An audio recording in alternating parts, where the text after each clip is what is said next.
سورۃ التکویر. ویسے تو یہ 4 سورتوں کا جو یہ آیا ہے، 2 کے 2 جوڑے ہو چکے. اب یہ ہے کہ اس سورہ مبارکہ کا پھر جوڑا جو ہے سورہ انفطار آئے گا بعد میں. لیکن یہ کہ 4 سورتیں تکویر، انفطار، مطففین اور انشقاق، یہ چاروں جو ہے مل کر بھی ایک گروپ بنتی ہیں. بسم اللہ الرحمن الرحیم. اذا الشمس کورت، جب سورج لپیٹ لیا جائے گا یا دھوپ لپیٹ لی جائے گی. اب یہ قیامت کے حالات ہیں، کیسے ہوں گے، کب ہوں گے. وَإِذَا النُّجُومُ انْكَدَرَتْ، اور جب یہ ستارے ماند پڑ جائیں گے. وَإِذَا الْجِبَالُ سُيِّرَتْ، جبکہ پہاڑ چلائے جائیں گے. وَإِذَا الْعِشَارُ عُطِّلَتْ، اور جبکہ گابھن بیاہنے والی جو ہیں اونٹنیاں وہ کھلی پھریں گی. یہ عربوں کی جو ہے سب سے بڑی متاع ہوتی تھی، اونٹنی ہے، اور اس کا حمل جو ہے وضع حمل کا وقت اب قریب آیا ہوا ہے، تو اس کو تو بہت حفاظت سے رکھتے تھے، سنبھال کر رکھتے تھے، سیوا کرتے تھے. اس وقت کس کو فکر ہوگی؟ خود اس وقت عورتوں کو اپنے حمل کی فکر نہیں ہوگی تو وہ اونٹنیوں کے حمل کی کس کو فکر ہے. وَإِذَا الْعِشَارُ عُطِّلَتْ، وہ ایسی پھریں گی کہ کوئی ان کو پوچھتا ہی نہیں. وَإِذَا الْوُحُوشُ حُشِرَتْ، اور جبکہ وحشی جانور جو ہیں وہ بھی جمع ہو جائیں گے، ان کے اندر بھی وہ وحشت وغیرہ ختم ہو جائے گی. وَإِذَا الْبِحَارُ سُجِّرَتْ، اور جب سمندر دہکا دیے جائیں گے، ابالے جائیں گے. یہ اگلی صورت میں بھی آئے گا، وہاں فجرت ہے، یہاں سجرت ہے. محسوس ایسا ہوتا ہے واللہ عالم کہ زمین کو جب کھینچا جائے گا تو اس کے اندر کی گرمی جو ہے وہ اوپر آئے گی، اور سمندروں کے نیچے گویا کہ یوں سمجھیے کہ جیسے سمندریں ہوں گے، سمندر بن جائیں گے بہت بڑی دیگیں جن کے نیچے وہ آگ جو ہے وہ قریب آ کر جب جلے گی تو یہ سمندر جو ہے یہ ابل رہے ہوں گے، اور ابل کر جو ہے کہ بخارات بنیں گے. اذا البحار سجرت واذا النفوس زوجت، اور جب جانوں کو جوڑ ملائے جائیں گے، یعنی مختلف لوگوں کے کہ یہ کس قسم کے لوگ تھے، یہ کس قسم کے لوگ تھے، یا علیحدہ علیحدہ یوزعون جو آیا ہے ان کو مختلف جماعتوں میں تقسیم کیا جائے گا. وَإِذَا الْمَوْءُودَةُ سُئِلَتْ، اور جب کہ وہ لڑکی، وہ بیٹی کے جو زندہ دفن کر دی گئی تھی، اس سے پوچھا جائے گا بِأَيِّ ذَنْبٍ قُتِلَتْ، کہ وہ کس گناہ کی پاداش میں قتل کی گئی تھی. دیکھیے کس قدر لطیف ہے. اس سے پوچھا جائے گا تجھے کس لیے قتل کیا گیا. بِأَيِّ ذَنْبٍ قُتِلَتْ وَإِذَا الصُّحُفُ نُشِرَتْ، جب صحیفے کھول دیے جائیں گے یعنی اعمال نامے. وَإِذَا السَّمَاءُ كُشِطَتْ، اور جب آسمان کی کھال اتار لی جائے گی. جیسے جانوروں کی کھال جب اتار لی جاتی ہے تو اب وہ اندر سے گوشت سارا نظر آ رہا ہے. تو ایک مفہوم تو یہ ہے کہ آسمانوں کے اوپر جو کچھ ہے وہ بھی انسانوں کو نظر آنے لگے گا. اور ایک یہ بھی ہے کہ جو ہم نے پڑھا تھا سورہ رحمان میں، فَإِذَا انشَقَّتِ السَّمَاءُ فَكَانَتْ وَرْدَةً كَالدِّهَانِ، تو جیسے کہ جانوروں کی جب کھال اتر جاتی ہے تو اندر سے سرخ گوشت نکلتا ہے، اسی طریقے سے اس وقت جو ہے پہاڑ کی ان کے آسمانوں کی شکل ہو جائے گی. واللہ عالم. وَإِذَا الْجَحِيمُ سُعِّرَتْ، اور جب کہ جہنم دہکائی جائے گی. وَإِذَا الْجَنَّةُ أُزْلِفَتْ، اور جب جنت قریب لے آئی جائے گی. ان 13 آیتوں کے بعد فرمایا عَلِمَتْ نَفْسٌ مَّا أَحْضَرَتْ، ہر جان جان لے گی کہ اس نے کیا چیز یہاں پہنچائی ہے، کیا حاضر کی ہے، کیا عمل لے کر آئی ہے.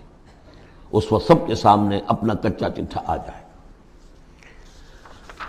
فَلَا أُقْسِمُ بِالْخُنَّسِ الْجَوَارِ الْكُنَّسِ وَاللَّيْلِ إِذَا عَسْعَسَ، تو نہیں، قسم ہے مجھے ان ستاروں کی جو سیدھا چلتے چلتے پھر پیچھے ہٹنا شروع کر دیتے ہیں. الجوار الکنس، اور پھر وہ دبک جاتے ہیں. اب یہ میں زیادہ فلکیات سے واقف نہیں ہوں، لیکن یہ یہاں لکھا ہے مولانا شبلی عثمانی نے کہ کئی سیاروں مثلا زحل، مشتری، مریخ، زہرہ، عطارد کی چال اس ڈھب سے ہے کہ کبھی مغرب سے مشرق کو چلے، یہ سیدھی راہ ہوئی، کبھی ٹھٹک کر الٹے پھریں، اور کبھی سورج کے پاس آ کر کتنے ہی دنوں تک غائب رہیں. یہ گویا کہ اس کا نقشہ ہے. اب اس کو تو ظاہر بات ہے کہ ایسٹرونومی والے جو ہیں اس پہ محنت کریں اور دیکھیں کہ اس کے ساتھ کیا مطابقت پیدا ہوتی ہے. ان کی قسم کھائی واللیل اذا عسعس والصبح اذا تنفس، یہ سمجھ میں آنے والی بات ہے. جب رات روانہ ہونے لگے، پیٹھ موڑے. واللیل اذا ادبر ہم پڑھ چکے ہیں سورہ مدثر میں، جب رات پیٹھ موڑتی ہے جا رہی ہے. واللیل اذا عسعس والصبح اذا تنفس، اور جب صبح جو ہے وہ سانس لینا شروع کرتی ہے. بہت ہی لطیف ہے. صبح کے وقت جیسے پہلے سناٹا پڑا ہوا تھا، اب یہ ہے کہ کچھ نہ کچھ کوئی کا دکا آدمی آپ کو سڑک پہ چلتا نظر آیا، کوئی نکلا ہے، گویا کہ صبح نے سانس لینا شروع کر دیا ہے، اس کا تنفس جو ہے اس کا آغاز ہو گیا۔ وَالصُّبْحِ إِذَا تَنَفَّسَ، اب یہ قسمیں کھا کر إِنَّهُ لَقَوْلُ رَسُولٍ کریم، یہ قرآن ایک بہت باعزت ایلچی کا قول ہے، اور یہاں مراد ہے حضرت جبرائیل علیہ السلام۔ اس سے پہلے سورہ حاقہ میں ہم پڑھ چکے ہیں انہ لقول رسول کریم، وہاں رسول کریم سے مراد محمد رسول اللہ ہے۔ اور سورہ حج میں ہم پڑھ چکے ہیں اللہ یصطفی من الملائکۃ رسلا ومن الناس، اللہ چن لیتا ہے، پسند کر لیتا ہے فرشتوں میں سے بھی ایلچی پیغامبر اور انسانوں میں سے بھی۔ فرشتوں میں سے چن لیا جبرائیل کو علیہ الصلوۃ والسلام، اور انسانوں میں سے چن لیا محمد کو صلی اللہ علیہ وسلم، اور ان دو کڑیوں کے اتصال سے نبوت اور رسالت جو ہے اس کی کڑی مکمل ہوئی۔ تو اب یہ دونوں جو کڑیاں ہیں، رسول کریم بشر یعنی محمد، رسول کریم ملک یعنی جبرائیل، اور ان کی ملاقات کا معاملہ، وہ میں سورہ النجم میں جو معاملہ آیا تھا، افق مبین پر، افق اعلیٰ پر ان کو دیکھا ہے۔ وَلَقَدْ رَآهُ نَزْلَةً أُخْرَىٰ عِندَ سِدْرَةِ الْمُنتَهَىٰ، اور اصل ملک کی شکل میں ایک مرتبہ اور دیکھا ہے سدرۃ المنتہا کے پاس شب معراج میں۔ إِنَّهُ لَقَوْلُ رَسُولٍ كَرِيمٍ ذِي قُوَّةٍ عِندَ ذِي الْعَرْشِ مَكِينٍ، وہ فرشتہ بہت قوت والا ہے، اور جو عرش والا ہے یعنی اللہ، اس کے قریب اس کا ٹھکانہ ہے۔ عند ذی العرش مکین، بہت پائے والا، مقربین میں سے ہے۔ مطاع، تمام فرشتے اس کی اطاعت کرنے والے، وہ مطاع ہے، سپہ سالار ہے فرشتوں کا، اس کا حکم مانا جاتا ہے۔ سمامین، اور اس کے ساتھ ہی امانت دار ہے، مجال نہیں ہے کہ کسی کی حق تلفی کرے۔ وما صاحبکم بمجنون، اور تمہارے یہ ساتھی جو ہے محمد صلی اللہ علیہ وسلم، یہ کوئی مجنون نہیں ہے۔ اب دیکھیے اس کے بالکل برعکس شکل تھی سورۃ النجم میں، لیکن وہاں بھی قسم تھی ستارے ہی کی، یہاں بھی ستارے، فلا اقسم بالخنس الجوار الکنس، وہاں تھی والنجم اذا ہوا ما ضل صاحبکم، وہاں صاحبکم سے بات شروع کر کے اور پھر فرشتے تک لائی گئی، یہاں فرشتے سے شروع کر کے صاحبکم تک لائی گئی، عکسی ترتیب ہے، صرف وہی فرق ہے۔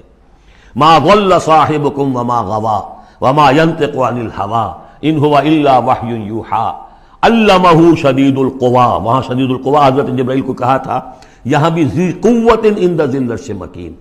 تو یہ دو کڑیے ہیں اصل میں، اور ان کا لنک جو ہے ثابت کیا جا رہا ہے کہ ان کی ملاقات ہے۔ اصلی شکل میں بھی حضرت جبرائیل کو محمد رسول اللہ نے دیکھا ہے، رؤیت جبرائیل ثابت ہے۔ یہ مضمون ہم انشاءاللہ اگلے سیشن میں مکمل کریں گے۔ نحمدہ ونصلی علی رسولہ الکریم، اما بعد فقد قال اللہ تبارک وتعالی کما ورد فی سورۃ التکویر، اعوذ باللہ من الشیطان الرجیم، بسم اللہ الرحمن الرحیم، فلا اقسم بالخنس الجوار الکنس واللیل اذا عسعس والصبح اذا تنفس انہ لقول رسول کریم ذی قوت عند ذی العرش مکین مطاع ثم امین وما صاحبکم بمجنون۔ تمہارے یہ ساتھی، تمہارے یہ صاحب یعنی محمد صلی اللہ علیہ وسلم ہرگز دیوانہ نہیں ہے، مجنون نہیں ہے۔ وَلَقَدْ رَآهُ بِالْأُفُقِ الْمُبِينِ، وہ لفظ جو آیا تھا سورۃ النجم میں، بِالْأُفُقِ الْأَعْلَى ثُمَّ دَنَا فَتَدَلَّى، انہوں نے دیکھا ہے اس کو صاف افق پر، کھلے افق پر، جس میں کوئی اشتباہ نہیں تھا۔ وَمَا هُوَ عَلَى الْغَيْبِ بِضَنِينٍ، اور وہ غیب کے معاملے میں حریص یا بخیل نہیں ہے، یعنی محمد رسول اللہ صلی اللہ علیہ وسلم، ایک جانب تو یہ حریص اور بخیل جو ہے قریب کے الفاظ ہیں، یعنی ان کی زندگی جو تمہارے سامنے رہی ہے، 40 برس جو گزرے ہیں، کیا انہوں نے کبھی کوئی کاہنوں کے ساتھ دوستی گانٹھی، غیب کے حالات معلوم کرنے کی کوشش کی، کوئی تپسیائیں کی تھی اس کام کے لیے کہ انہیں غیب کی خبریں ملیں؟ تو ظاہر بات ہے کہ ان کی زندگی اس سے خالی ہے۔ بخیل بھی نہیں ہے کہ اب جو کچھ وہ دیکھ رہے ہیں وہ تم تک پہنچا بھی رہے ہیں۔ ان کو اگر کوئی وہ ہلدی کی گانٹھ مل جاتی ہے تو وہ اس کا پنساری بن کے بیٹھ جاتا ہے، اس کے پیسے مانگتا ہے، نذرانے مانگتا ہے، پھر کہیں جا کے کوئی خبر دیتا ہے۔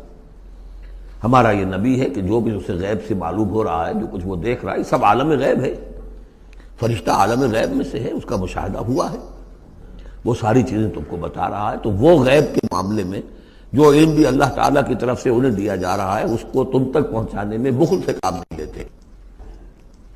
وما ہوا بقول شیطان الرجیم، اور یہ ہرگز کسی شیطان رجیم کا قول نہیں ہے، یعنی کوئی شیاطین جن تم نے سمجھا ہو کہ انہوں نے آ کر حضور کو یہ پٹی پڑھا دی ہے، معاذ اللہ۔ یہ سورہ حاقہ میں بھی آ چکا ہے، فلا اقسم بما تبصرون وما لا تبصرون، میں قسم کھاتا ہوں ان چیزوں کی بھی جو تم دیکھتے ہو اور ان کی بھی جو تم نہیں دیکھتے۔ انہ لقول رسول کریم وما ہوا بقول شاعر قلیلا ما تؤمنون ولا بقول کاہن قلیلا ما تذکرون۔ اب دیکھیے کاہن کو جو خبر ملتی تھی وہ جنات سے ملتی تھی، وہ ما لا تبصرون میں سے ہیں، اور شاعر جو شعر کہتے تھے وہ خود کہتے تھے وہ ان میں سے ہیں کہ ما تبصرون۔ فلا اقسم بما تبصرون وما لا تبصرون انہ لقول رسول کریم وما ہوا بقول شاعر قلیلا ما تؤمنون ولا بقول کاہن قلیلا ما تذکرون۔ یہاں بھی فرمایا یہ کسی شیطان رجیم کا قول نہیں۔ فأین تذہبون، تو تم کدھر جا رہے ہو؟ بجائے اس کے کہ جو وحی آ رہی ہے محمد صلی اللہ علیہ وسلم پر اس سے اپنے دلوں کو منور کرو، اپنی زندگی کے صحیح رخ کو اختیار کرو، کدھر جا رہے ہو؟ ان ہوا الا ذکر للعالمین، نہیں ہے یہ مگر بس ایک تمام جہان والوں کے لیے نصیحت، یاد دہانی۔ ذکر کا لفظ جو ہے یاد دہانی، اس کا بہترین جو ہے مفہوم ہے کہ وہ حقائق جو تمہاری فطرت میں مضمر ہیں، تمہاری روح میں وہ سب کچھ تھا، پردے پڑ گئے تھے، تمہاری توجہ نہیں رہی تھی، تم اپنی اس روح سے غافل ہو گئے تھے۔ وَلَا تَكُونُوا كَالَّذِينَ نَسُوا اللَّهَ فَأَنسَاهُمْ أَنفُسَهُمْ۔ اب قرآن آ کر ایکٹیویٹ کر رہا ہے تمہارے اپنے اسی انر کانشسنس کو، جو ڈورمنٹ تھا اسے ایکٹیویٹ کر رہا ہے۔ لِمَنْ شَاءَ مِنْكُمْ أَنْ يَسْتَقِيمَ، ہر اس شخص کے لیے جو تم میں سے چاہے کہ وہ سیدھے راستے پر آ جائے، جو بھی طالب ہوگا ہدایت کا، جو صراط مستقیم حاصل کرنا چاہے گا، اس کے لیے یہ یاد دہانی ہے۔ وَمَا تَشَاءُونَ إِلَّا أَن يَشَاءَ اللَّهُ، پھر وہی بات، تمہارے چاہے بھی کچھ نہیں ہو سکتا جب تک اللہ نہ چاہے۔ یہ دو مشیتیں ملتی ہیں، تم بھی چاہو اور اللہ بھی چاہے، تب کام ہوگا۔ اللہ کا اذن ہوگا، اللہ کی توفیق ہوگی، تمہارا ارادہ ہوگا۔ تمہارا ارادہ نہیں تو اللہ زبردستی ٹھونستا نہیں، زبردستی ٹھونس دے تو پھر جزا و سزا کا کوئی سوال نہیں، پھر یہ سارا کا سارا معاملہ ہی جو ہے وہ باطل ہو جاتا ہے۔ الا ان یشاء اللہ رب العالمین، تمہارے چاہے کچھ نہیں ہو سکتا جب تک نہ چاہے اللہ کے جو تمام جہانوں کا رب ہے۔